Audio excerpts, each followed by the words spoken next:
ಕರ್ತನಲ್ಲಿ ಪ್ರೀತಿಯ ಆಸರೆ ಟಿವಿ ವೀಕ್ಷಕರೆಲ್ಲರಿಗೂ 7 ಸಭೆಗಳು ಈ ಕಾರ್ಯಕ್ರಮಕ್ಕೆ ನಿಮ್ಮನ್ನು ಆತ್ಮೀಯವಾಗಿ ಸ್ವಾಗತಿಸ್ತವೆ.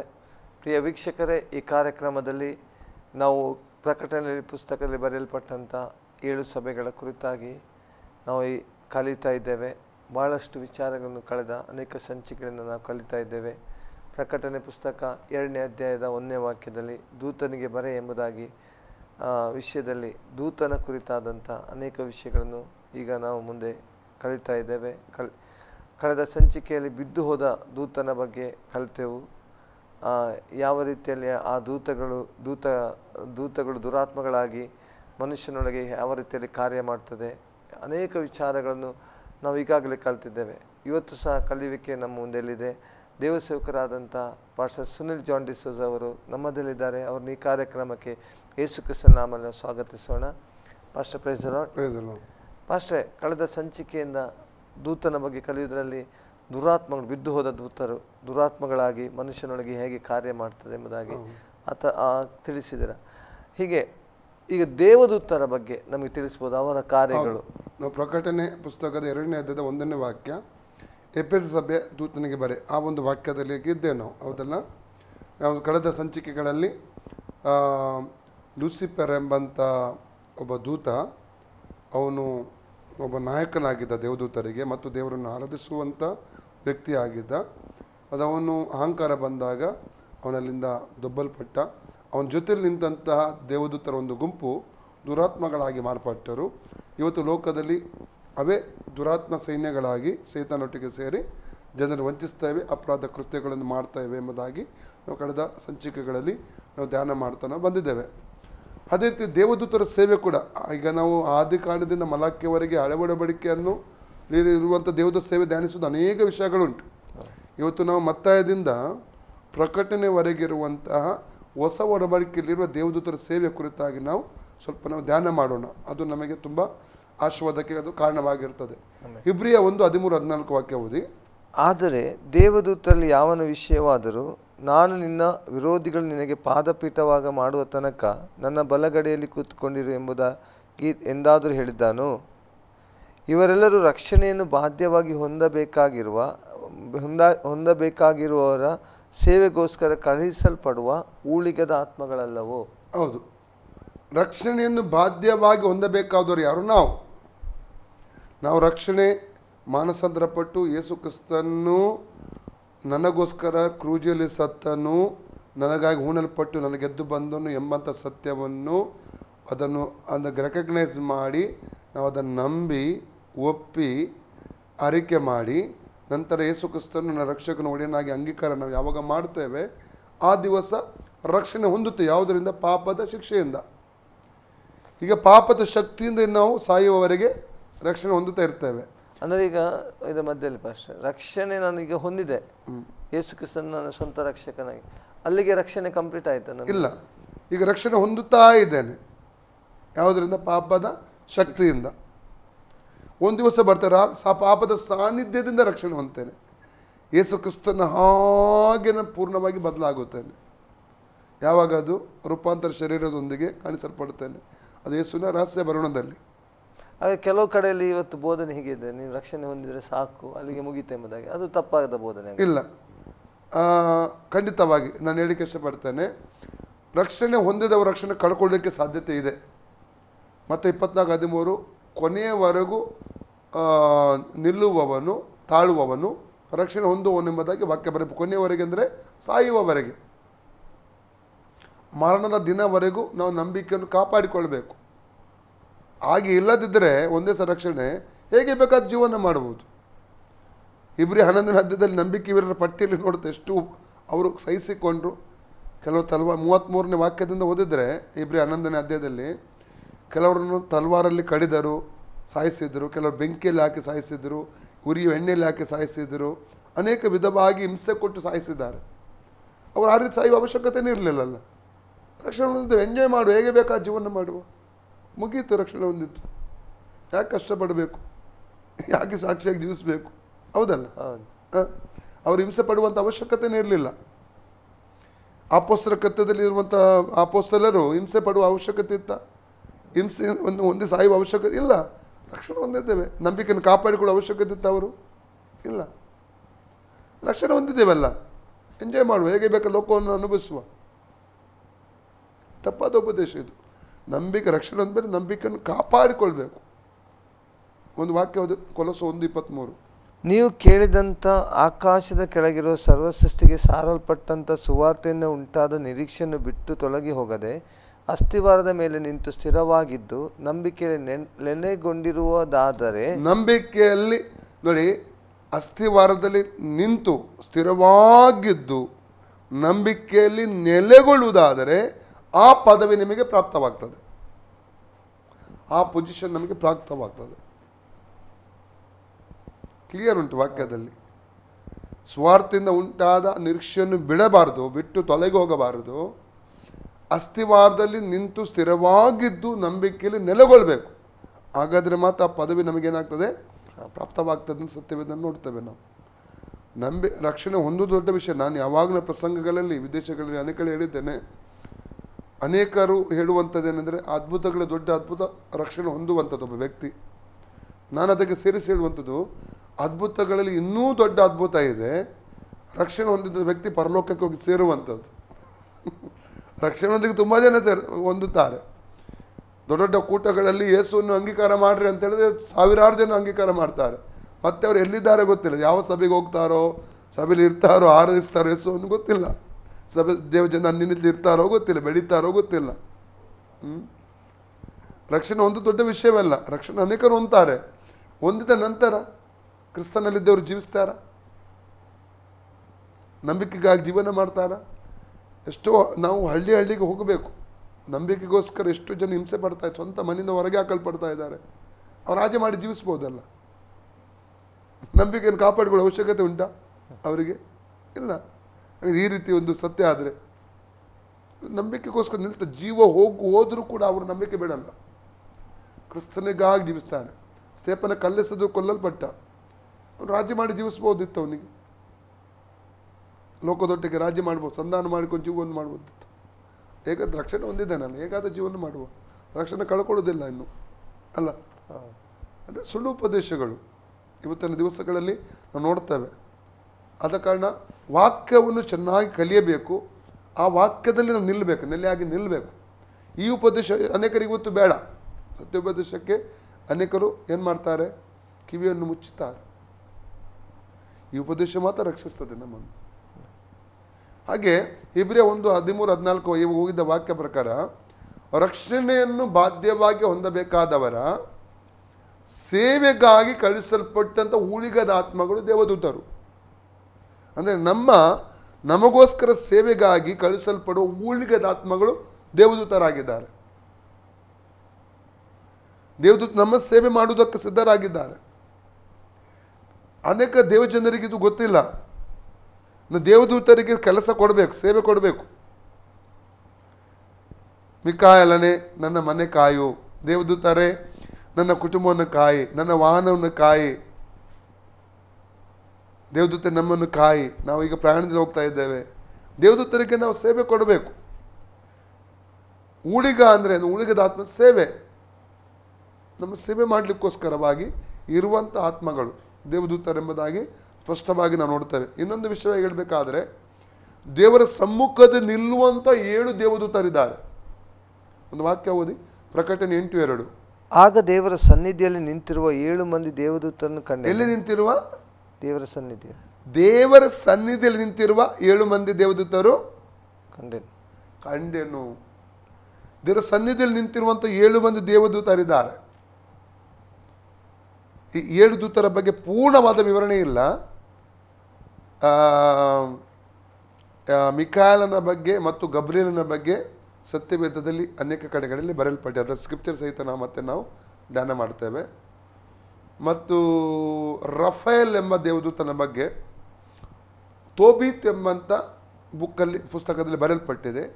ತೋಬೀತನ್ನು ಅಪೋಕ್ರಿಪಸ್ ಎಂಬುದಾಗಿ ಹೇಳುವಂಥ ಅದು ಪುಸ್ತಕದಲ್ಲಿ ಆ ಪುಸ್ತಕ ಎಂಬುದಾಗಿ ಪರಿಗಣಿಸಲ್ಪಟ್ಟಿದೆ. ಅಪೋಕ್ರಿಪಸ್ ಎಂಬುದಾಗಿ ಹೇಳಬೇಕಾದ್ರೆ ಹಿಡನ್ ಅಥವಾ ಮರೆ ಮಾಡಲ್ಪಟ್ಟದ್ದು ಅಥವಾ ರದ್ದು ಮಾಡಿದಂಥದ್ದು, ಕ್ಯಾನ್ಸಲ್ ಮಾಡಿದಂಥದ್ದು, ರದ್ದು ಮಾಡಿದಂಥದ್ದು ಎಂಬುದಾಗಿ ಅರ್ಥ ಬರ್ತದೆ. ಆ ಪುಸ್ತಕದಲ್ಲಿ ತೊಬಿತ್ 12 ಅಧ್ಯಾಯ 15ನೇ ವಾಕ್ಯದಲ್ಲಿ ರಫೇಲ್ ಎಂಬ ದೇವದೂತನ ಬಗ್ಗೆ ಬರೆಯಲ್ಪಟ್ಟಿದೆ. ಮಿಕಾಯೇಲ, ಗಬ್ರಿಯೇಲ, ರಫಾಯೇಲ ಈ 3 ದೇವದೂತರು. ಮತ್ತು ಉಳಿದ 4 ದೇವದೂತರು ಉರಿಯಲ್ ಮತ್ತು 5ನೇ ದೇವದೂತ ಸೆಲಾಪಿಯಲ್, 6ನೇ ದೇವದೂತ ರೆಗುಯಲ್, 7ನೇ ದೇವದೂತ ಬರಾಕಿಯಲ್. ಈಗ 7 ದೇವದೂತರಿದ್ದಾರೆ. ಉಳಿದ ದೇವದೂತರ ಬಗ್ಗೆ ಯಹೂದ್ಯರ ಚರಿತ್ರೆಯ ಪುಸ್ತಕದಲ್ಲಿ ಬರೆಯಲ್ಪಟ್ಟಿದೆ. ಒಟ್ಟು ದೇವರ ಸನ್ಮುಖ ನಿಲ್ಲುವಂಥ 7 ದೇವದೂತರ ಬಗ್ಗೆ ನಾವು ಅಲ್ಲಿ ಕಾಣ್ತೇವೆ. ಈ ದೇವದೂತರಿಗೆ ಬೇರೆ ಬೇರೆ ಸೇವೆಗಳಿದೆ ಮತ್ತು ಈ ದೇವದೂತರ ಹೆಸರಿಗೆ ಒಂದು ಅರ್ಥ ಕೂಡ ಇದೆ. ಅದನ್ನು ಕೂಡ ನಾವು ಚೆನ್ನಾಗಿ ಅರ್ಥ ಸರಿಯಾಗಿ ತಿಳ್ಕೋಬೇಕು. ಉದಾಹರಣೆಗೆ ಮಿಕಾಯೇಲ ಎಂಬ ಹೆಸರಿನ ಅರ್ಥ ದೇವರಿಗೆ ಸಮಾನರು ಯಾರು. ಮಿಕಾಯೇಲ ಎಂದರೆ ಅರ್ಥ ಏನು? ದೇವರಿಗೆ ಸಮಾನರು ಯಾರು. ದೇವರಿಗೆ ಸಮಾನ ಲೋಕದಲ್ಲಿ ಯಾರು ಕೂಡ ಇಲ್ಲ. ಈ ಮಿಕಾಯೇಲನಿಗೆ ಒಂದು ಕೆಲಸ, ಯುದ್ಧ ಮಾಡುವಂಥ ದೇವದೂತ, ಯುದ್ಧ ಮಾಡುವ ದೇವದೂತ. ಯೂದ 9 ವಾಕ್ಯ ಓದಿ. ಆದರೆ ಪ್ರಧಾನ ದೇವದೂತನಾದ ಮಿಕಾಯೇಲನು ಮೋಶೆಯ ಶವದ ವಿಷಯದಲ್ಲಿ ಸೈತಾನನೊಂದಿಗೆ ವ್ಯಾಜ್ಯವಾಡಿ ವಾಗ್ವಾದ ಮಾಡಿದಾಗ ಅವನು ಸೈತಾನನ ಮೇಲೆ ದೂಷಣಾಭಿಪ್ರಾಯವನ್ನು ಹೇಳುವುದಕ್ಕೆ ಧೈರ್ಯಗೊಳ್ಳದೆ ಕರ್ತನು ನಿನ್ನನ್ನು ಖಂಡಿಸಲಿ ಅಂದನು. ಆದರೆ ಈ 7 ದೇವದೂತರಿಗೆ ಆರ್ಕ್ಯಾಂಜಲ್ ಎಂಬುದಾಗಿ ಹೇಳ್ತಾರೆ, ಪ್ರಧಾನ ದೇವದೂತರು. 1 ಥೆಸಲೋನಿಕ 4ನೇ ಅಧ್ಯಾಯ ನಾವು 13ರಿಂದ 18 ವಾಕ್ಯದವರೆಗೆ ಓದುವಾಗ ಈ ಮಿಕಾಯೇಲನು ರಹಸ್ಯ ಭರಣದಲ್ಲಿ ಅವನೇನು ಮಾಡ್ತು, ತೂರಿ ಊದುತ್ತಾನಂತೆ. ಓದಿ ಸಿಕ್ಕಿದ್ರೆ 2-3 ವಾಕ್ಯ ಓದಿ. 13ನೇ ವಾಕ್ಯದಿಂದ. ಸಹೋದರರೇ, ನಿದ್ರೆ ಹೋದವರ ಗತಿ ಏನೆಂದು ನೀವು ತಿಳಿಯದೇ ಇದ್ದು ನಿರೀಕ್ಷೆ ಇಲ್ಲದವರಾದ ಇತರರಂತೆ ದುಃಖಿಸುವುದು ನಮ್ಮ ಮನಸ್ಸಿಗೆ ಒಪ್ಪುವುದಿಲ್ಲ.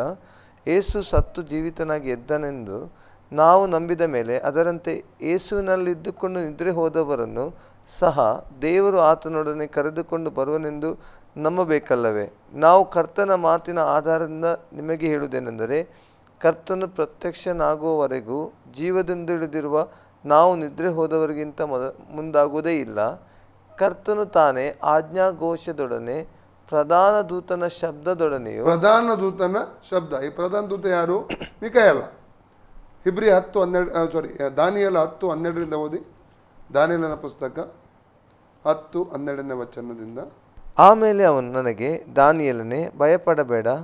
ನೀನು ದೈವ ಸಂಕಲ್ಪವನ್ನು ವಿಮರ್ಶಿಸುವುದಕ್ಕೂ ನಿನ್ನನ್ನು ನಿನ್ನ ದೇವರ ಮುಂದೆ ತಗ್ಗಿಸಿಕೊಳ್ಳುವುದಕ್ಕೂ ಮನಸ್ಸಿಟ್ಟ ಮೊದಲನೇ ದಿನದಲ್ಲಿಯೇ ನಿನ್ನ ವಿಜ್ಞಾಪನೆ ದೇವರಿಗೆ ಮುಟ್ಟಿತು.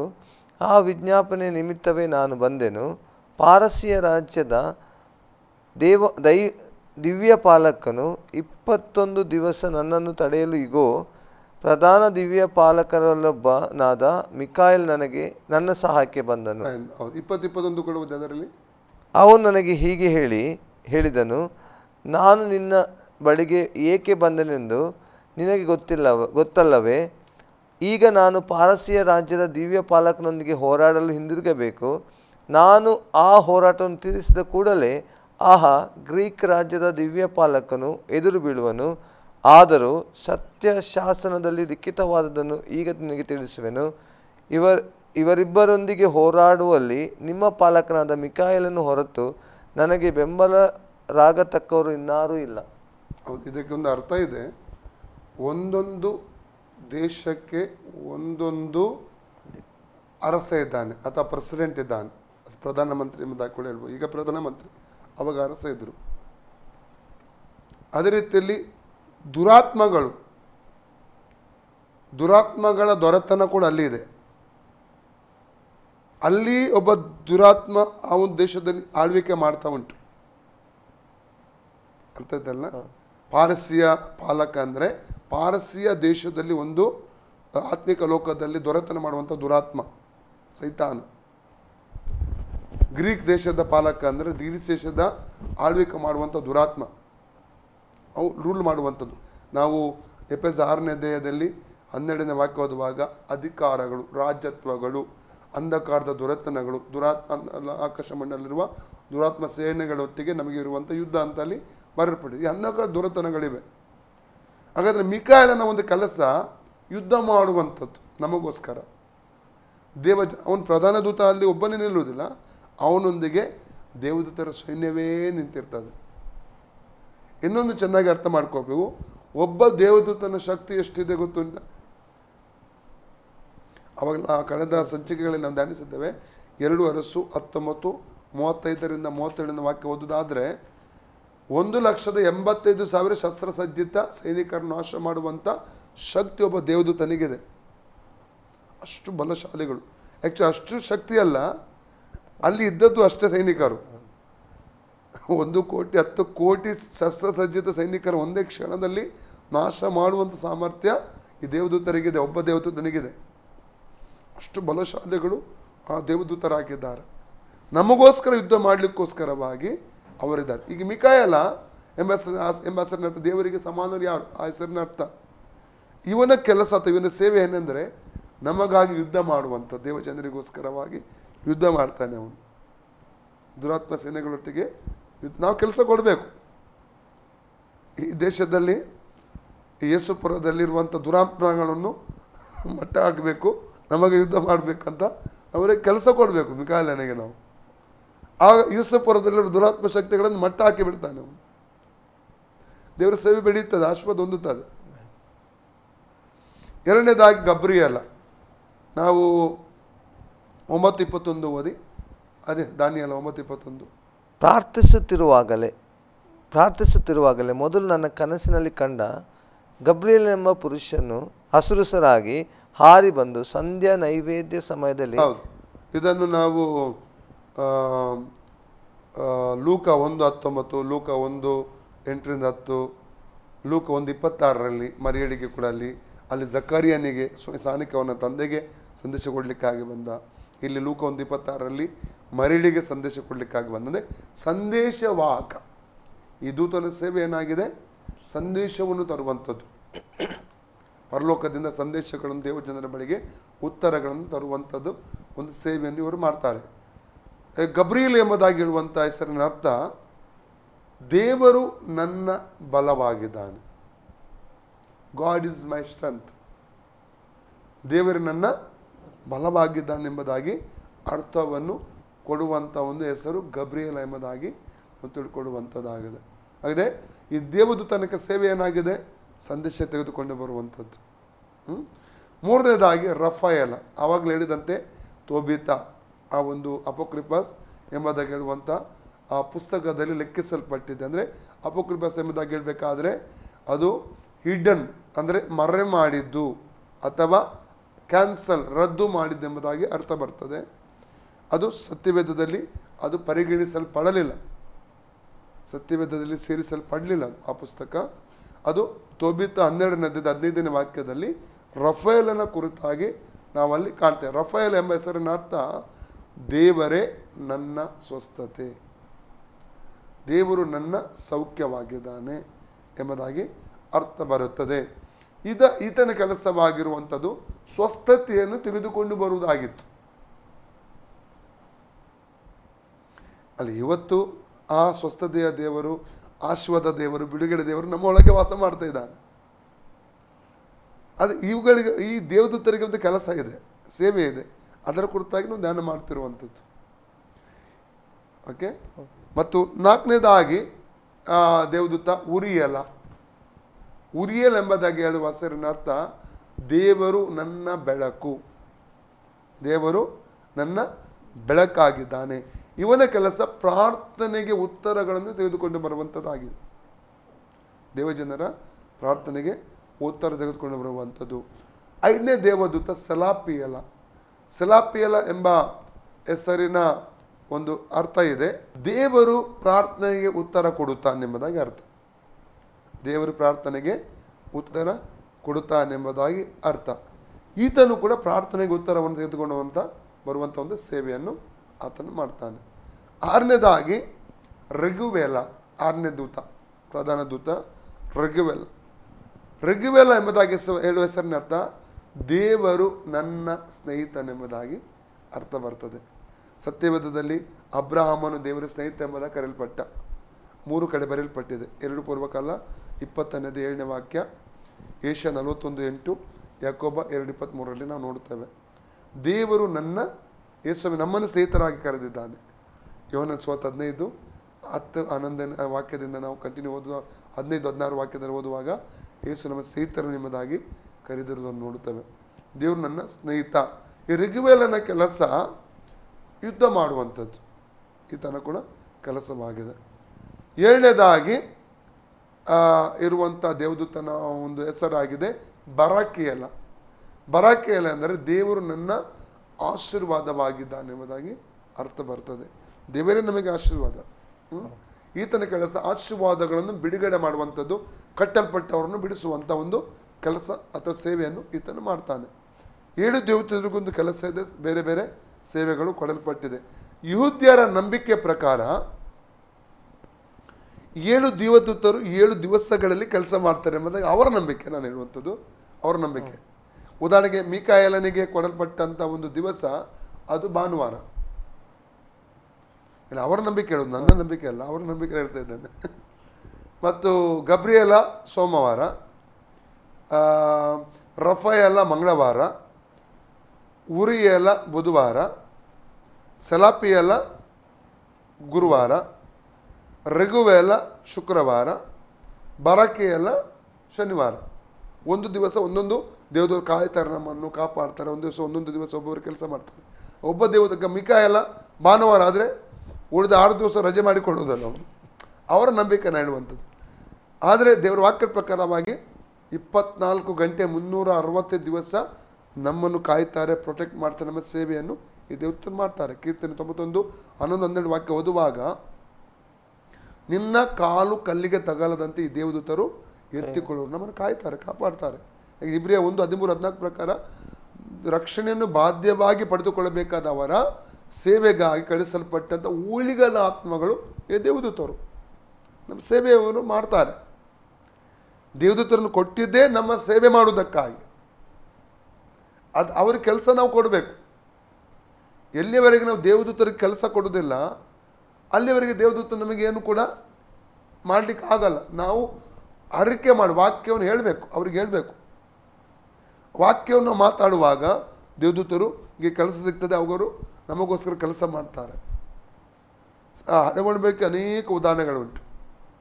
ದೇವದೂತರ ಒಂದು ಸೇವೆ ಕುರಿತಾಗಿ ನಾವು ನೋಡ್ತೇವೆ. 2 ಅರಸು 6:14-17 ವಾಕ್ಯದಲ್ಲಿ ಈ ಎಲಿಷ ಮತ್ತು ಅವನ ಸೇವಕನ ವಿರುದ್ಧವಾಗಿ ಈ ಅರಮ್ಯರ ಒಂದು ರಥಾಶ್ವಗಳು, ಆ ದೇವದೂತರ ರಥಾಶ್ವಗಳು ಸುತ್ತಮುತ್ತಲು ಬಂದು ಅವರ ಕ್ರೂರರನ್ನಾಗಿ ಅವರ ಸೈನಿಕರನ್ನು ಮಾಡುವಂಥದ್ದನ್ನು ಅಲ್ಲಿ ನಾವು ಕಾಣಲಿಕ್ಕೆ ನಮಗೆ ಸಾಧ್ಯವಾಗ್ತದೆ. ಆದ ಕಾರಣ ಈ ದೇವದೂತರು ನಮಗಾಗಿ ಇವತ್ತಿಗೂ ಕೆಲಸ ಮಾಡ್ತಾರೆ. ಅಪೊಸ್ತಲಕತ್ವದಲ್ಲಿ ನಿಂತು ಹೋಗಲಿಲ್ಲ ದೇವದೂತರ ಸೇವೆ.